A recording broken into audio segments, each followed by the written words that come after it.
Hello and welcome to week 2 of the Ironman online course. There is one workout that is very much the number one key workout of the week. It's listed on Saturday. When you look at the week 2 schedule that's over on the right, you can download that and look at it. It's called a 10K benchmark run. And it's going to be a total of about 9 miles of running because ideally you'll warm up with 1.5 to 2 miles of running before you do the 10K, and then a mile to a mile and a half of cool down afterwards. So that's roughly 3 miles, either a mile and a half on both sides or 2 and 1, plus your 6 miles of the 10K benchmark workout. So that's 9 miles. When you do the 10K benchmark workout, ideally what you want to do is find a course that you can repeat on your own, and you want to find a course that has no stop signs, no stoplights, nothing that would interrupt you. And then if you can, find a course that's a bit on the flatter side.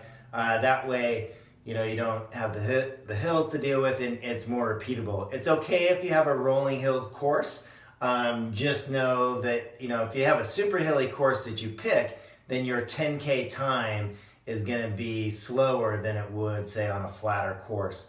So you may need to make some adjustments for that when we plug that into a website formula developed by Dr. Jack Daniels called Velocity.VDOT.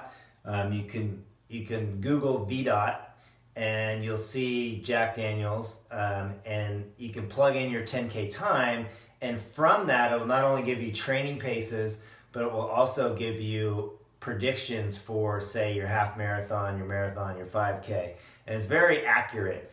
So that's one of the reasons why we do these benchmark workouts. And then the other reason for doing a benchmark workout is so whether it's next year or 6 weeks from now, when we retest, you can see how much progress you've made. Or let's say a year from now, you can see where you were, progress over a multi-year period, okay? So get in the habit of doing benchmark workouts. There's also some downloads on this video that I have for you talking about benchmark workouts in general. Okay, so that's the number one important workout of the week.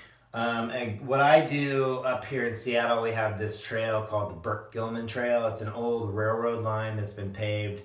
It's about 30 miles. There's a place out east by Woodinville where I typically like to do my benchmark workouts. And nowadays with the Garmin, it makes, or any kind of GPS, it makes it a lot easier. I used to go out and mark them on my bike and put chalk marks where the miles were, and what I do is I run out 3.1 miles, I turn around and I come back.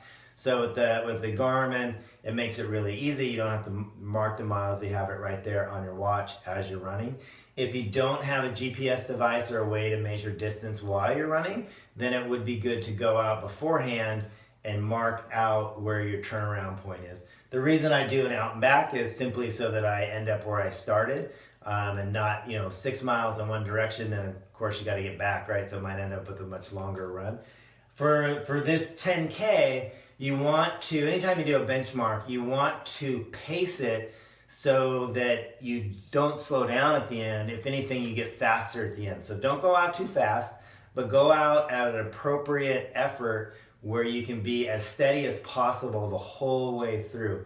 And if you can recruit some friends, especially who are about the same pace as you, it makes it, I think, even better, because then it has more of that race feel to it.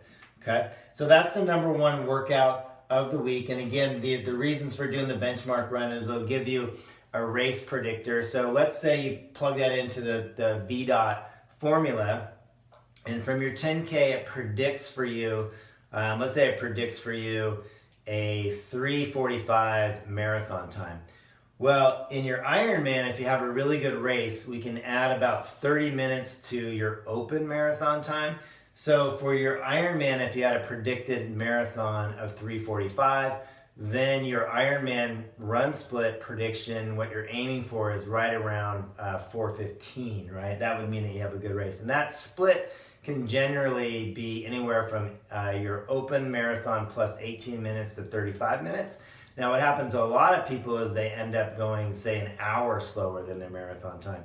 And that can maybe, lots of reasons, maybe the training wasn't quite dialed in, or most commonly, the bike effort in the Ironman is too high, and then people burn themselves out and they have a really slow run split. But ideally, we want to shoot for about 30 minutes slower within your open marathon time. So that's a great reason to do the 10K benchmark run. It's also, of course, a really hard workout, so you get that in. You can also use, if you're wearing a heart rate monitor and you're going by with perceived exertion and heart rate, we can start to correlate how perceived exertion and heart rate, how they match up for you.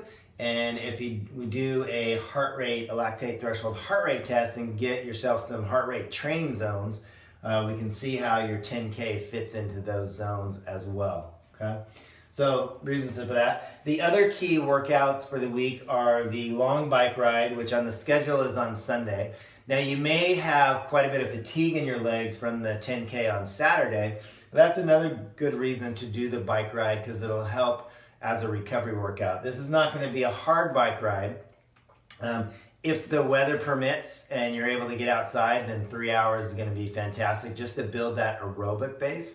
If you're stuck inside, you might want to change that to 2 hours. 2 hours on a trainer is a long time. But that bike ride will help you recover from Saturday's 10K effort. You can also, if your schedule is different, you can definitely move that run around to a Tuesday, Thursday, whatever day works for you. That is the number one workout that you want to get in, okay? The next level of key workouts are going to be the speed swim on Monday, the run with hills on Tuesday, and then the bike ride is a speed or higher intensity bike ride on Wednesday.